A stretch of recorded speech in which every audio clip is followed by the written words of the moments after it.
Pernahkah kalian memperhatikan konstruksi jembatan? Suatu jembatan sederhana dapat dibuat dari batang pohon atau lempeng batu yang disangga pada kedua ujungnya.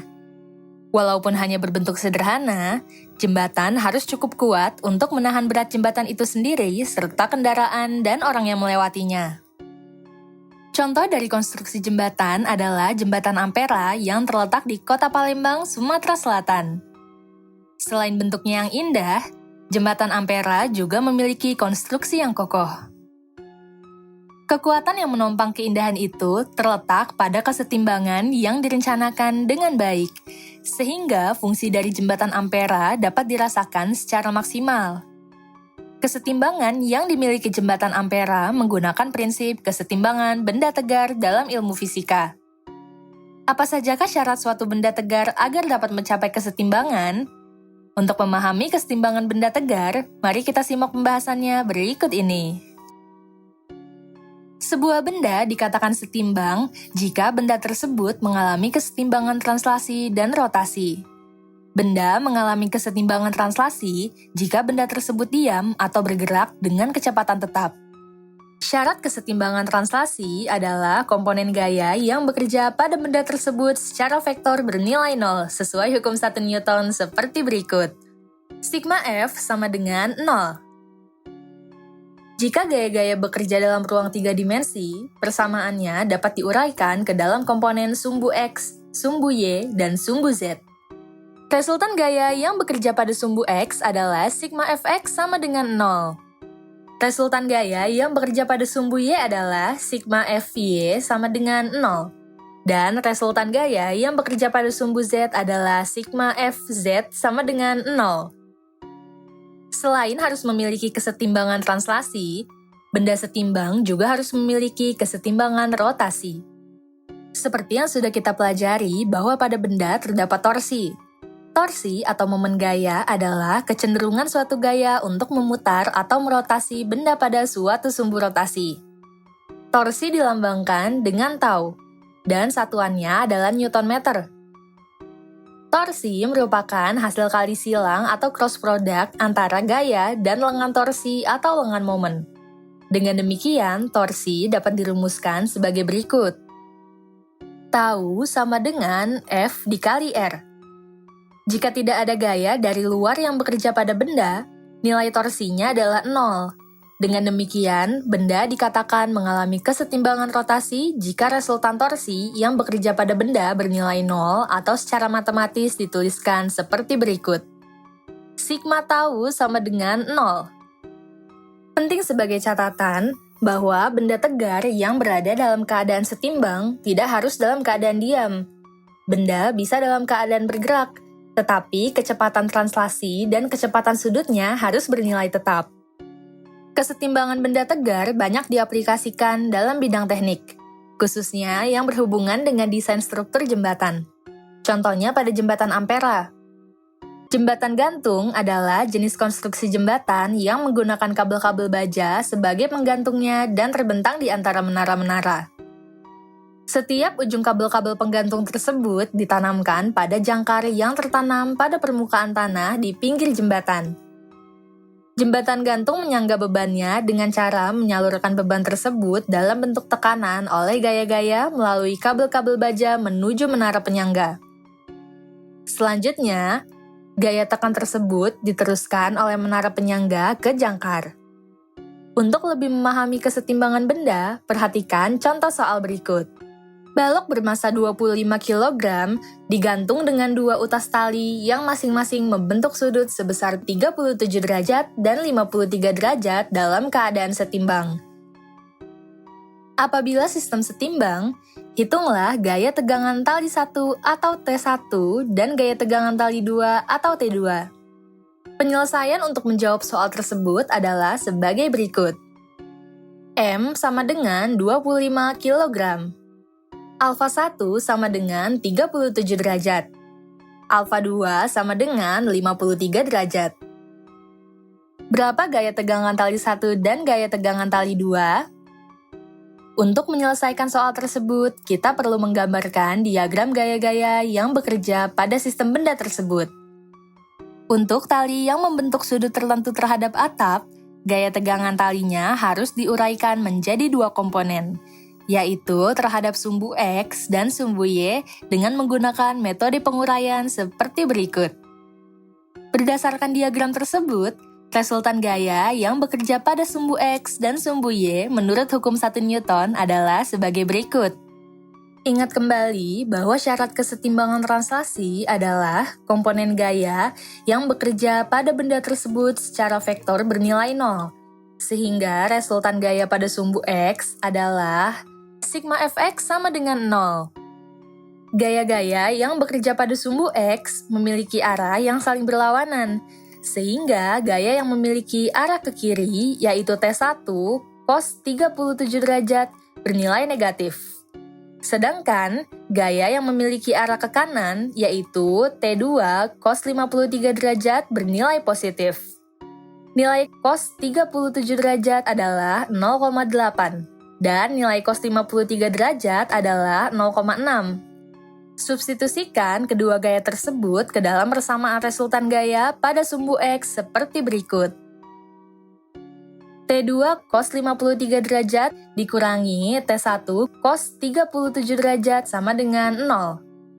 T2 dikali 0,6 dikurangi T1 dikali 0,8 sama dengan 0. Persamaan disederhanakan menjadi 0,6 T2 dikurangi 0,8 T1 sama dengan 0. Pindahkan negatif 0,8 T1 ke ruas kanan, sehingga persamaannya menjadi 0,6 T2 sama dengan 0,8 T1. T2 sama dengan 0,8 T1 dibagi 0,6. Persamaannya disederhanakan menjadi T2 sama dengan 4T1 per 3. Jadi nilai T2 adalah 4T1 per 3. Selanjutnya, mari kita hitung resultan gaya pada sumbu Y. Ingat kembali bahwa syarat kesetimbangan translasi adalah komponen gaya yang bekerja pada benda tersebut secara vektor bernilai 0, sehingga resultan gaya pada sumbu Y adalah sigma Fy sama dengan 0. Gaya-gaya yang bekerja pada sumbu Y adalah gaya tegangan tali 1 sebesar T1 sin 37 derajat bernilai positif, gaya tegangan tali 2 sebesar T2 sin 53 derajat bernilai positif, dan gaya berat W sama dengan M dikali G bernilai negatif karena arahnya berlawanan dengan kedua gaya tegangan tali. Nilai sin 37 derajat adalah 0,6, dan nilai sin 53 derajat adalah 0,8. Substitusikan ketiga gaya tersebut ke dalam persamaan resultan gaya pada sumbu Y sebagai berikut. T1 sin 37 derajat ditambah T2 sin 53 derajat dikurangi W sama dengan 0. T1 dikali 0,6 ditambah T2 dikali 0,8 dikurangi M dikali G sama dengan 0. 0,6 T1 ditambah 0,8 T2 dikurangi 25 kg dikali 10 meter per second kuadrat sama dengan 0. Substitusikan nilai T2 sebelumnya sehingga persamaannya menjadi 0,6 T1 ditambah 0,8 dikali dalam kurung 4T1 per 3 dikurangi 250 Newton sama dengan 0. 0,6 T1 ditambah 1,067 T1 dikurangi 250 Newton sama dengan 0. 1,667 T1 dikurangi 250 Newton sama dengan 0. 1,667 T1 sama dengan 250 Newton. T1 sama dengan 250 Newton dibagi 1,667. Hasilnya adalah 149,97 Newton. Jadi, gaya tegangan tali 1 adalah 149,97 Newton. Selanjutnya, untuk mengetahui besar gaya tegangan tali 2, hasil perhitungan tersebut kita substitusikan ke dalam persamaan resultan gaya pada sumbu X seperti berikut. T2 sama dengan 4T1 per 3. T2 sama dengan 4 dikali 149,97 Newton dibagi 3. Hasilnya adalah 199,96 Newton. Jadi, gaya tegangan tali 2 adalah 199,96 Newton. Selanjutnya, perhatikan contoh soal 2 berikut. Sebuah batang homogen AB memiliki panjang 40 cm dan gaya berat sebesar 10 Newton. Pada ujung batang digantung balok sebesar 20 Newton. Kemudian, batang ditahan tali dengan gaya tegangan tali yang seimbang. Jika sudut yang dibentuk oleh tali sebesar 37 derajat, hitunglah besar gaya tegangan tali tersebut. Penyelesaian untuk menjawab soal tersebut adalah sebagai berikut.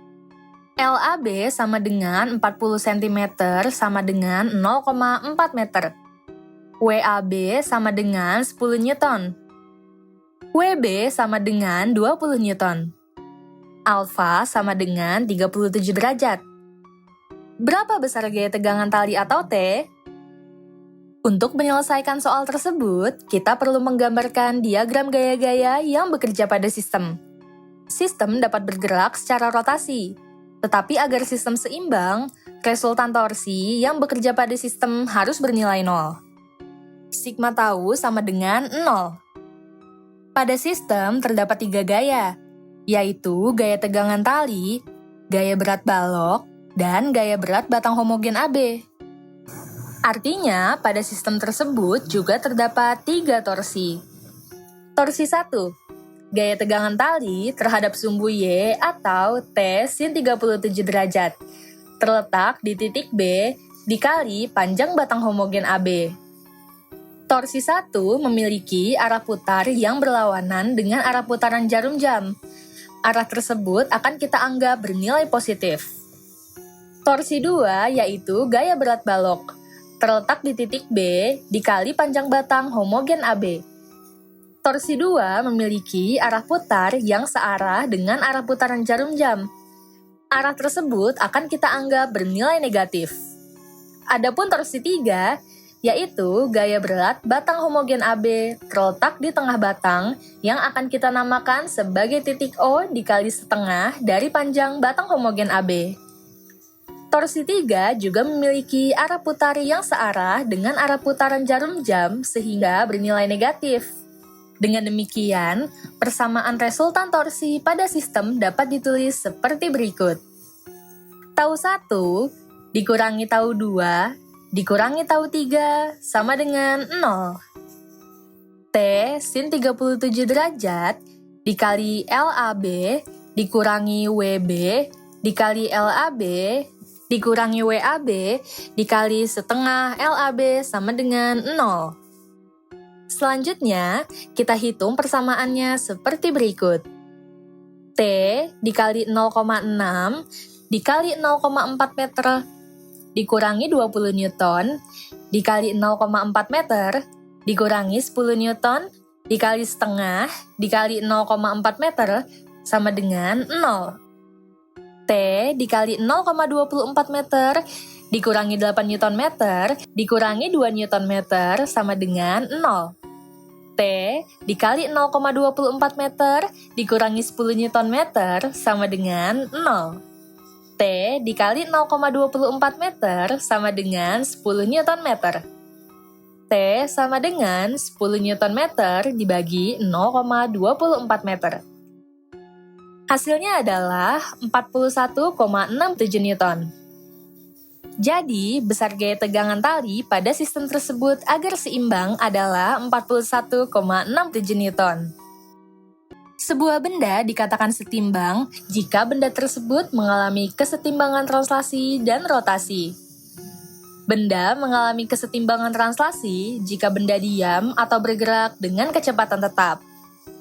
Syarat kesetimbangan translasi adalah komponen gaya yang bekerja pada benda tersebut secara vektor bernilai 0, sesuai dengan hukum 1 Newton, yaitu sigma F sama dengan 0. Jika gaya-gaya bekerja dalam ruang 3 dimensi, persamaannya dapat diuraikan ke dalam komponen sumbu X, sumbu Y, dan sumbu Z. Resultan gaya yang bekerja pada sumbu X adalah sigma Fx sama dengan 0. Resultan gaya yang bekerja pada sumbu Y adalah sigma Fy sama dengan 0. Dan resultan gaya yang bekerja pada sumbu Z adalah sigma Fz sama dengan 0. Benda mengalami kesetimbangan rotasi jika resultan torsi yang bekerja pada benda bernilai 0. Sigma tau sama dengan 0. Contoh kesetimbangan benda tegar dalam kehidupan sehari-hari dapat kita temui pada struktur jembatan.